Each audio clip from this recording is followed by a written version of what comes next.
Saya bersama dengan Wahid Fahrur dan juga Agung Kurniawan, jurnalis dari borasport.com. Selamat malam Bapak-Bapak. Malam para pendengar Sonora Malam. Mas Fahrur, ya sebelum kita membahas tentang MotoGP Jepang yang kabar terbarunya kebakaran katanya Motegi, ya kan? Sabar dulu, saya mau tahu di bolasport.com apa yang lagi menarik nih yang banyak dibaca. Silakan, Mas Agung, Mas Fahrur. Mas Agung masih mute, Mas. Oh ya. Iya. Nah, sekarang ada tulisannya mute. Ke Mas Fahrur dulu deh, gimana Mas Fahrur? Oke. Jadi yang menarik, yang terbaru nih, kabar terbaru memang ada kebakaran di tim Moto2 di McVDS.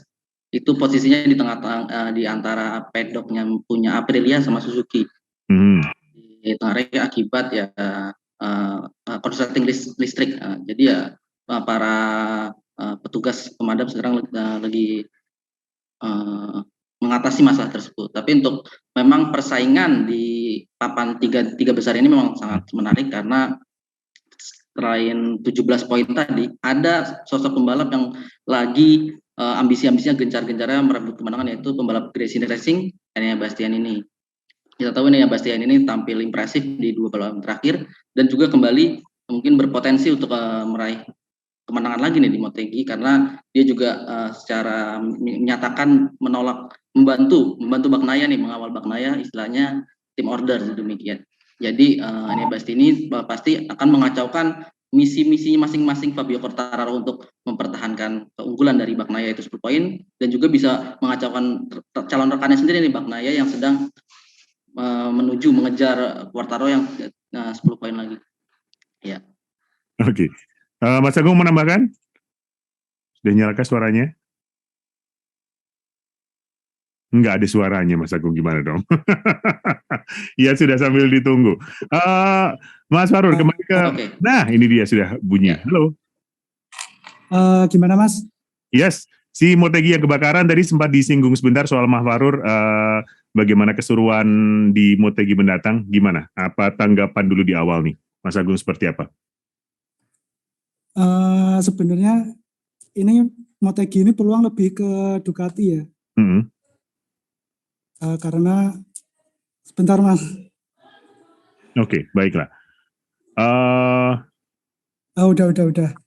Untuk Motegi sendiri ini sebenarnya peluang besarnya di Ducati ya, karena tipe lintasannya stop and go, gaspol, rempol tipenya. Jadi kemungkinan besar para rider Ducati ini masih dominan. Selain saya mengharapkan sendiri juga Honda, karena ini juga balapan kandangnya tim Honda gitu, di MotoGP Jepang ini. Lepas dari Yamaha, mungkin dengan Quartararo peluang podium masih ada, tapi harus bekerja ekstra keras sekali. Apa yang bikin harus bekerja ekstra keras? Gimana Mas? Apa yang bikin Quartararo harus bekerja ekstra keras? Karena Yamaha ini kurang di top speed ya, jadi untuk di sektor pertama dan kedua ini di sirkuit Motegi membutuhkan tenaga yang super besar seperti Ducati, dan Yamaha belum cukup mumpuni di situ. Paling kalau kans besarnya di Yamaha itu di sektor 3, meskipun ada lintasan trek lurus yang panjang, tapi kontur tanahnya tuh menurun.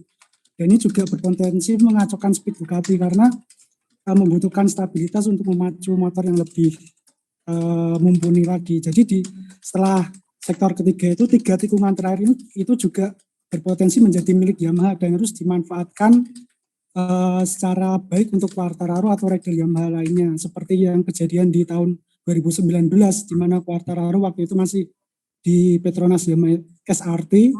Mereka bisa membuat kesulitan Andrea Dovizioso yang akhirnya finish di urutan ketiga. Oke. Dengan kondisi Quartararo yang kemarin masih setelah menghadapi situasi sulit gitu, apakah ini berarti akan menjadi peluang besar bagi Bagnaia untuk bisa memenangkan di MotoGP dengan Ducatinya? Ya, untuk memang Bagnaia lagi-lagi kita tahu diunggulkan untuk menang di Motegi, terlebih tadi yang sudah disinggung setelah tikungan 10 ya, dia punya track lustre panjang sejauh 762 meter, itu jadi keunggulan Bagnaia dan kawan-kawan Ducati khususnya. Kemudian diikuti 3 tikungan sebelum garis finish, itu juga jadi keunggulan. Tapi Ducati juga, Bagnaia juga tidak boleh meremehkan Quartararo sendiri, apalagi Quartararo juga memiliki kenangan manis di Motegi dengan pernah menjadi juara di sana di kelas Moto2 pada 2018.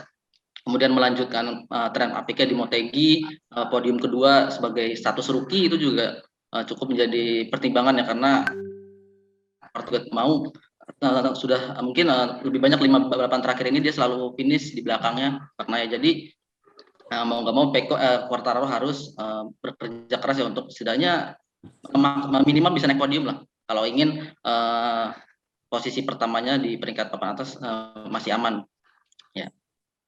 Oke. Mas Agung?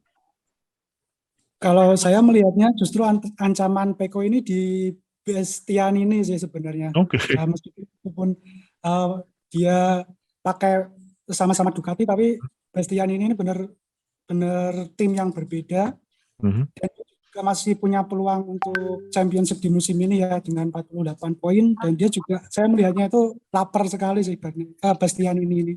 Nggak peduli nanti apakah Ducati pada akhirnya pakai tim order di sisa balapan Motegi atau ya strateginya ya kayak gini-gini aja. Yang pasti ya Bastianini sih ancaman sebenarnya buat Bagnaia untuk di Motegi ini. Oke, baiklah. Baik, nanti akan kita lanjutkan obrolan menarik ini, sahabat Sonora. Kita akan jeda sebentar. Silakan yang mau bergabung juga boleh. Anda boleh sampaikan pertanyaan Anda melalui WhatsApp Sonora di 0812-112-9200. Kita masih ada di Sporta, hasil kerja sama Sonora dengan bolasport.com. Terima kasih sudah menonton. Silakan subscribe, like, dan jangan lupa komen di bawah ya Bola Spotter.